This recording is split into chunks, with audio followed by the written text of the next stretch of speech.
Hello and welcome to the Liverpool Daily News stream. I'm Tom Greaves and I'm joined by James Martin to look ahead to Liverpool's clash with Rangers in the Champions League at Anfield tonight.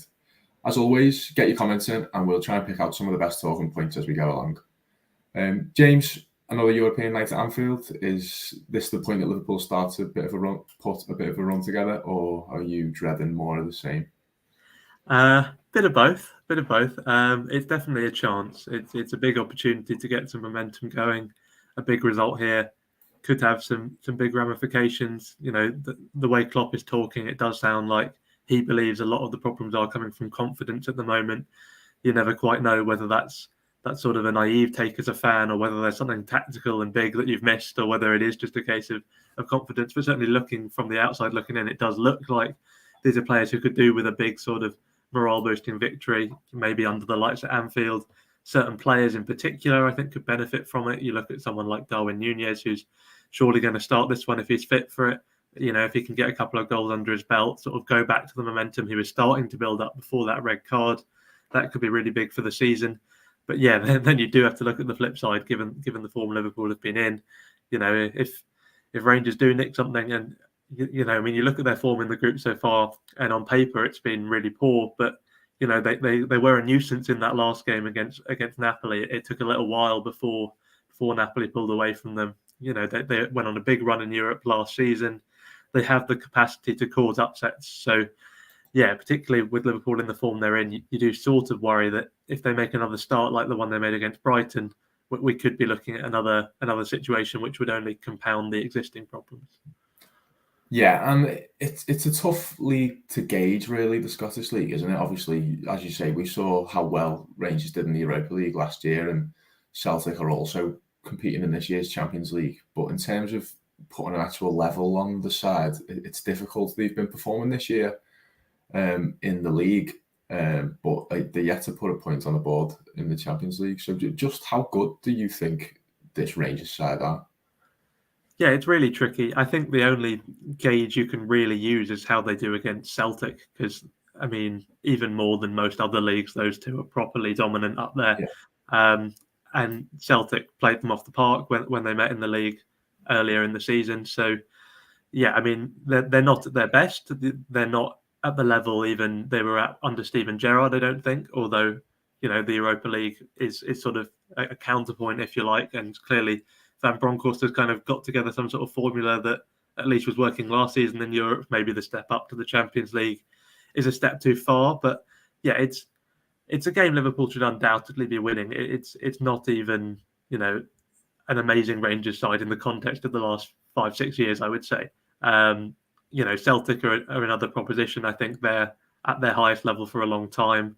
You know, they'd still be expected to lose their games in the Champions League as well. And, you know, that's how it's panned out so far. But, you know, when they did play Real Madrid, they gave them a game. Again, it was another one which ended up with quite a one-sided scoreline, similar to the story for Rangers, really. But in terms of actually watching the game, that they weren't completely out of it. They weren't massively outclassed. So, yeah, it is a tricky one to rate. Like you say, with the Scottish League, it's because, you know, week in, week out, they're not really getting any sort of major competition. So it's hard to assess until these big Champions League games roll around.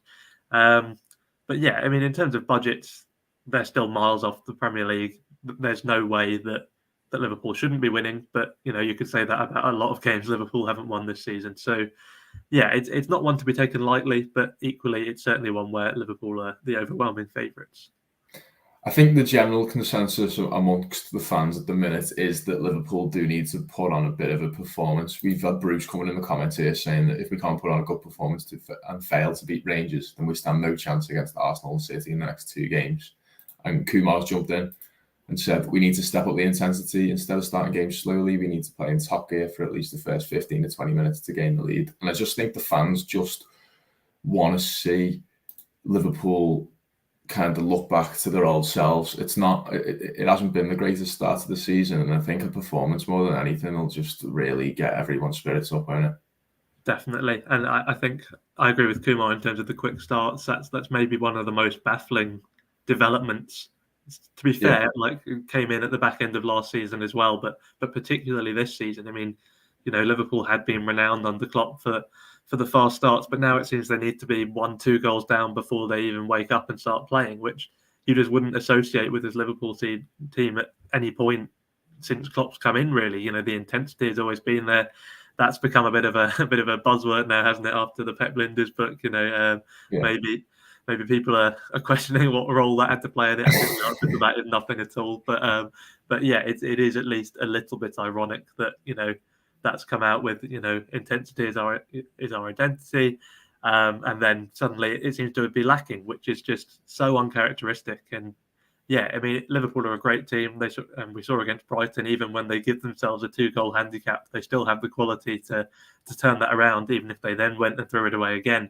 But yeah, I mean, if you want to win stuff over the course of the season, you can't be giving opponents that sort of 15-20-minute window to really hurt you time and time again. So yeah, a big performance would really get the fans up. A big start would really get the fans up. But I suppose it's symbiotic as well, isn't it? Anfield needs to be buzzing. It needs to be really sort of, projecting that energy onto the players for the start. I mean, I'm sure it will be. It's famous, isn't it? Anfield under the lights. But yeah, hopefully that can be the sort of magic formula that sort of fixes this slow starts problem. The players do feed off the fans, and it is vice versa, isn't it? But a defeat at Anfield for Rangers would be devastating for them, as they haven't picked up a point still in the group, as we mentioned earlier. Like, obviously, Liverpool have still got to go to Ibrox next week, but do you think a defeat tonight would be enough of a hammer blow to mean that Liverpool don't have to worry about them in the hunt for qualification, or do you think it's all still to play for? Yeah, I think probably that would do them in terms of the qualification picture, but I don't think it would have any effect on the next game against them, if that makes sense. I don't think the fact that they were out of the running for qualification would affect their next performance. If anything, they might play with a bit more freedom. They might say, if we're going to bow out, we at least want to bow out with a massive result, particularly at Ibrox in front of the fans. Maybe it would make them even more dangerous. Who knows? So yeah, in terms of the qualification picture, I think probably no points from 3 would do for them. But that won't change how Liverpool approaches the double header that they're facing. They'll need to win both, and they'll need to be at their best to win both. Potentially even more so in that second fixture. So yeah, it'd be nice to have one fewer team who could potentially nick qualification offers, but I don't think it changes too much, given that Rangers were never the likely ones to be sort of pushing us for those 2 spots. So elsewhere in the group, then Napoli are travelling to Amsterdam to face Ajax. Ajax have won 1 and lost 1, I believe. Obviously, Liverpool, of course, were the one that beat them. Are we a must-win period for Ajax, do you think, yet? Or do you think there's still a long way to go for them? It's probably not quite must-win. I mean, if it's must-win for them, then it's really must-win for us, given that we're in pretty equivalent situations. But and yeah, I mean, they've got one of the tougher fixtures as well in Napoli, so that they could maybe get away with a draw. Certainly, if they lost it and Liverpool won it, things would of course be looking a little bit more squeaky for them. But ultimately, this will only be the halfway point once these games are played. So yeah, I think anyone who already has points on the board is not quite into must-win territory just yet.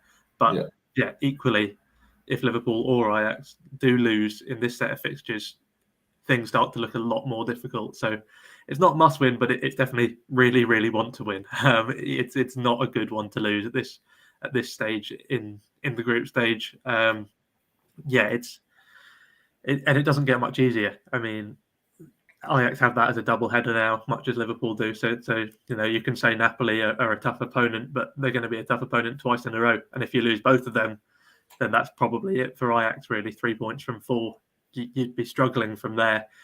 So yeah, they're going to want to lay a marker down. Particularly, I think, are they at home for this one? It's in Amsterdam. Yeah. So they'll want to make the most of that advantage and sort of get those points before going to Naples. They don't want to have to go to Naples with the pressure of really suddenly having to win. So yeah, it's about as close as you can get to a must-win without actually being one. Yeah, it's a tough place to go, Naples, isn't it? Obviously, as we know very well. So just finally then, there's been quite a lot of questions on the back line at the start of the season, and the guys in the comments are still continuing to talk about the defence, which is obviously understandable.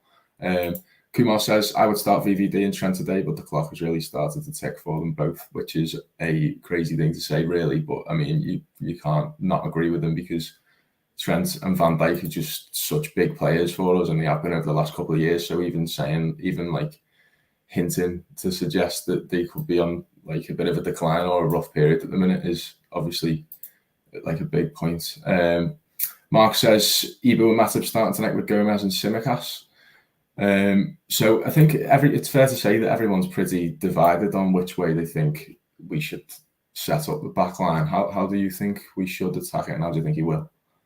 Yeah, it's an interesting one, because, you know, like we say, it's close to a must-win game, so you can't be taking Rangers lightly. But equally, it's potentially a rare chance to kind of rest some of these players who have been a bit out of form. So it's a way of, you know, maybe taking them out of the firing line for a game, but without it being too big a deal, because, you know, we're in a run of 13 games up to the World Cup. It's all very intense. Players are going to be needed to be rotated out at certain points. So, you know, maybe Klopp looks at this and thinks, well, this is the one where we can maybe take Trent out just for a game. Maybe it'll do him a bit of good. And also, you know, with the threat from the wide players that Rangers pose, maybe Gomez is a decent solution. I wouldn't mind seeing him at right back for this one. That's not to say it's a permanent solution. You know, Trent Alexander-Arnold is far too talented to be just dropping. You know, if he's in bad form, then the onus is on Klopp to find a way to get him back into form, rather than just replacing him with someone less good. I mean, that's what Gareth Southgate has chosen to do for England, and it's stupid. So hopefully Liverpool don't make the same mistake. I don't think they will. But yeah, for the odd game here, I wouldn't mind seeing that switch. Van Dijk, I'd play still, I think. Yeah, he's when you need a win, you've got to play, you know, the defender who's arguably the best defender in the world. And you look at how he played for the Netherlands, even on international duty, he looked imperious. He looked his usual self. So if there are problems, they're with the team rather than Van Dijk for the most part, I think. So I'd play him. I think maybe it's a good chance for Konate to come in next to him if he's back fit. You know, he's only just returned from injury, so it'll depend on what the medical team are saying behind the scenes. But it'd be nice to see him back. It's a good chance to maybe rest Matip. And then, yeah, Tsimikas kind of has to play on the left just because of injuries. Yeah, I think as much as this is getting towards a game that we do really need to win, I think if he is going to make changes, if you just look at the game objectively, I do think that any kind of squad that Liverpool put out should have too much for Rangers. I could eat my words on that, because I've been this confident going into every game this season. But I just think if he is going to experiment and have a little go with something else, it's probably a good opportunity to do so. But we'll see what team he puts out anyway. We have around 10 hours till kick-off. So keep an eye on across all the Blood Red channels and Liverpool.com for all of our content going out today. And thanks for joining.